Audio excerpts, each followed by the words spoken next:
அப்படியே வந்துட்டு வேனில் வந்துட்டு காரில் உட்கார வச்சு கூட்டிகிட்டு போயிட்டு அப்படியே டான்ஸ் எல்லாம் சந்தோஷமாக எல்லாம் ஆடிட்டுருக்காங்க. இதை பார்த்து விஜய் செம்ம கடுப்பாகிறாங்க. விடுமா பார்த்துக்கலாம், இவங்களை எப்படி பழிவாங்கன்னு எனக்கு தெரியுன்ற மாதிரி விஜய் வந்து அவங்க அம்மா கிட்ட சேர்ந்து பேசிக்கிறாங்க.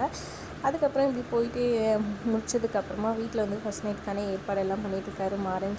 நேற்று கல்யாணம் பண்ணவெல்லாம் வந்துட்டு கொண்டாடுறான், நம்ம எப்போ தாலி கட்டணும் ஒன்றும் இல்லைன்னு புலம்பிக்கிட்டே பண்ணிகிட்ருக்காரு. அப்புறம் வீடை வந்தோடனே நம்மளும் அப்படின்னு சொல்ல அதெல்லாம் கிடையவே கிடையாது, இவங்களையும் ராகவநாத் மாமாவையும் கண்மணியும் சேர்த்து வச்ச பிறகு தான் புரியுதா, போ அப்படின்னு சொல்கிறாங்க. அப்புறம் புலம்பிக்கிட்டே அவர் போய் இது பண்ணுறாரு. ராகவன் ஒரு பக்கம் கிணத்துக்கிட்ட உட்காந்துட்டு இருக்கிறத பார்த்து இதே என்னடா ஆச்சு அப்படின்னு சொல்லி வந்து கேட்குறாரு.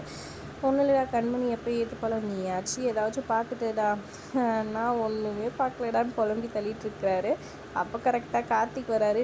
என்னடா நீ நேரத்துக்கு இங்கே வந்திருக்க, உனக்காக தான் ரூமெல்லாம் டெக்கரேட் பண்ணிட்டு வந்தேன்னு மாறன்னு சொல்ல, அதை ஏன்டா கேட்குறேன், நானும் சந்தோஷமாக போய் பேசினேன், அவ்வளோ பாலெல்லாம் கொண்டு வந்து அதை வாங்கி குடிச்சிட்டு சந்தோஷமாக கிட்ட போனால் வந்துட்டு 48 நாள் விரதம் இருக்கிறேன், கல்யாணம் நடந்துச்சுன்னா நான் விரதம் இருக்கிறேன்னு வேண்டிக்கிட்டேன்ற மாதிரி சொல்லிட்டாடா, என்னை துரத்தி விட்டுட்டா அப்படின்ற மாதிரி புலம்பிக்கிட்டே வந்துட்டு சொல்கிறாரு. அதை கேட்டோன்னே ராகவனும் மாறனும் சிரிச்சிடுறாங்க. எங்கள் நிலம கூட பரவாயில்ல, ஒரு நிலம மோசம்டா, 48 நாள் இது கல்யாணமே பண்ணாமல் இருந்துக்கலாண்டான்னு கலாய்ச்சி சிரிச்சிடுறாங்க. அதுக்கப்புறம் இவங்க பேசிக்கிட்டே இருக்கும்போது திடீர்னு சத்தம் கேட்குது. விஜய் ப்ளீஸ்டான்ற மாதிரி கேட்குது. யாருன்னு பார்த்தீங்கன்னா போயிட்டு எதிர்க்கிற வீட்டில் பார்க்குறாங்க. விஜயோட ஹஸ்பண்ட் வந்துட்டு கெஞ்சிக்கிட்டுருக்காரு, நீ இங்கே இருக்கவே கூடாது, போனால் உன்னால தான், நான் எவ்வளோ பெரிய பிளானோட நம்ம வீட்டுக்கு போனால் உன்னால் தான் எல்லாமே சொதப்பிச்சு, போன்னு துரத்தி விட்டுறாங்க. அப்புறம் மாறன் அவரை கூட்டிகிட்டு வராங்க.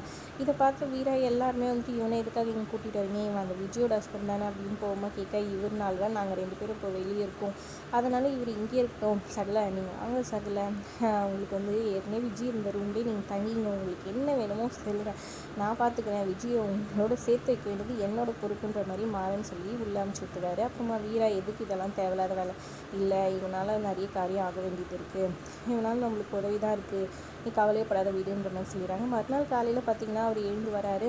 அப்போ வந்து எதுவும் விஜய் கூட சேர்த்து வைக்கிறதுக்கு ஏற்பாடு பண்ணலையான்னு மாறன் கிட்ட கேட்க, அதானே இப்போ இருங்க வெயிட் பண்ணுங்கன்னு சொல்கிறாங்க. அப்புறமா கரெக்டாக வெளியே வந்து கோலம் போடலான்னு சொல்லிட்டு பிருந்தா வராங்க. அப்போ வெளியே போர்டு ஃப்ளெக்ஸ் இருக்கிறத பார்த்தோன்னே ஷாக் ஆகிடுறாங்க. என்னென்னு பார்த்தீங்கன்னா விஜய், அப்புறம் அவங்க ஹஸ்பண்ட், அதுக்கப்புறமா இங்கே மாறன், கார்த்திக், ராகவன் 3 பேரும் ஆசீர்வாதம் பண்ணுற மாதிரி அந்த பேனர் அடிச்சு வச்சுருக்காங்க. அதை பார்த்தோன்னே சிரிச்சுக்கிட்டே எல்லோரும் வந்து பாருங்களான்னு சொல்லி சொல்கிறாங்க. அப்புறம் பேனர் பார்த்தோன்னே எல்லோரும் சிரிச்சுட்டாங்க.